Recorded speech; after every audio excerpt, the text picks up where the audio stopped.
ഇന്നത്തെ വീഡിയോയിൽ എനിക്ക് പറയാനുള്ളത്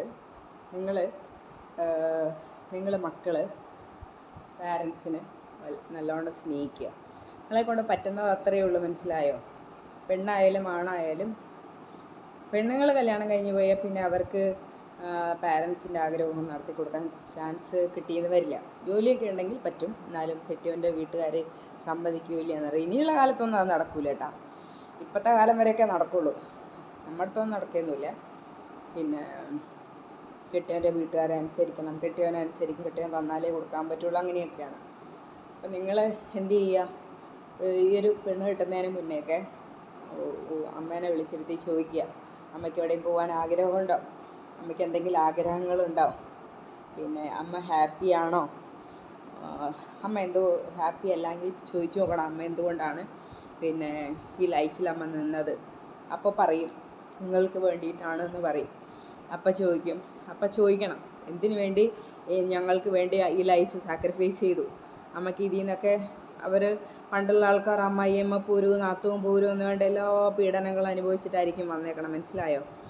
അത് അവരെയൊക്കെ സല്യൂട്ട് ചെയ്യണം, എന്നിട്ട് ബിഗ് സല്യൂട്ട് ചെയ്യണം. ഇന്നത്തെ എൻ്റെ അഭിപ്രായത്തിൽ എനിക്കതൊന്ന് എനിക്ക് അതിൽ പറയാനുള്ളതെന്ന് വെച്ചാൽ, അമ്മായിയമ്മേൻ്റെ ഓക്കെ, അതിനൊക്കെ ഒരു പരിധിയുണ്ട്. നമ്മൾ പിന്നെ പറഞ്ഞത് മാറ്റുകയും ചെയ്യേണ്ടത്. ഇങ്ങനെ ടോർച്ചർ ചെയ്യേണ്ട, എനിക്ക് ചെയ്യാൻ പറ്റുമെന്ന് പറയുക അവരോടല്ല, അടികൂടലല്ല, മനസ്സിലായോ? പിന്നെ ഹസ്ബൻഡിൻ്റെ ഈ ഇടിയൊക്കെ കൊണ്ട് നിൽക്കുന്നവരാണ് പഴയ ടീമുകൾ. അതൊന്നും കൊണ്ട് നിൽക്കാൻ ഞാൻ ഒരിക്കലും പറയില്ല. നേരത്തെ എന്നോട് ഞാൻ പറഞ്ഞില്ലായിരുന്നോ, എൻ്റെ കുടുംബത്തിൽ എല്ലാവരും അടിപൊളിയായിട്ട് കഴിയുന്നു എന്നേ പറയുള്ളൂ. അത് നല്ലതായതുകൊണ്ടല്ലായിരുന്നു നിൽക്കുന്നത്, മനസ്സിലായോ? അല്ലെങ്കിൽ നിൽക്കില്ല. ഇല്ലെങ്കിൽ അങ്ങനെ അല്ലാത്തൊരു ലൈഫിൽ നിൽക്കുകയേ ചെയ്യേണ്ടതെന്നേ ഞാൻ പറയുള്ളൂ. അങ്ങനെ ഇടിയും വാങ്ങി നമ്മളെ സ്നേഹിക്കാത്തൊരു ഭർത്താവിൻ്റെ ഒപ്പരം, അല്ലെങ്കിൽ നമ്മളെ പരിഗണിക്കാത്തവരുടെ ഒപ്പരം ഒന്നും നിൽക്കേണ്ട ഒരാവശ്യമില്ല. അങ്ങനെ അത് നിങ്ങളുടെ ചോയ്സാണേ. എന്നെക്കൊണ്ടൊന്നും ആവുകയില്ല. ഞാനൊക്കെ അതിൽ നിന്ന് തിരിച്ചിറങ്ങാനേ ഞാൻ നോക്കുള്ളൂ, മനസ്സിലായോ?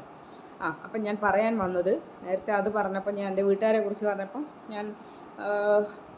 ഞാനത് പറയാൻ വിട്ടുപോയി. കാരണം ആർക്കും അതിൽ നിന്ന് എല്ലാവരും ഹാപ്പി ആയതുകൊണ്ട് ആർക്കും അതിൽ നിന്ന് ഇറങ്ങേണ്ട അവസ്ഥ വന്നിട്ടില്ല. ഇറങ്ങേണ്ട അവസ്ഥ വരുമ്പോൾ അവരിറങ്ങിക്കോട്ടെ, അതിലൊന്നും എനിക്കൊരു അഭിപ്രായമില്ല. ആരിറങ്ങിയാലും അവനവൻ്റെ ചോയ്സാണ്, ഒരാൾക്ക് ഇറങ്ങണോ വേറൊരാളുടെ ഒപ്പം പോകണോ പോകണ്ടയോ എന്നുള്ളത്. പലരും മക്കൾക്ക് വേണ്ടിയിട്ടാണ് ലൈഫ് പെണ്ണുങ്ങളെപ്പോഴും സാക്രിഫൈസ് ചെയ്യുന്നത്, മക്കൾക്ക് വേണ്ടിയിട്ട്. ചിലർ ഇട്ടിട്ട് പോവും, എനിക്കറിയാം.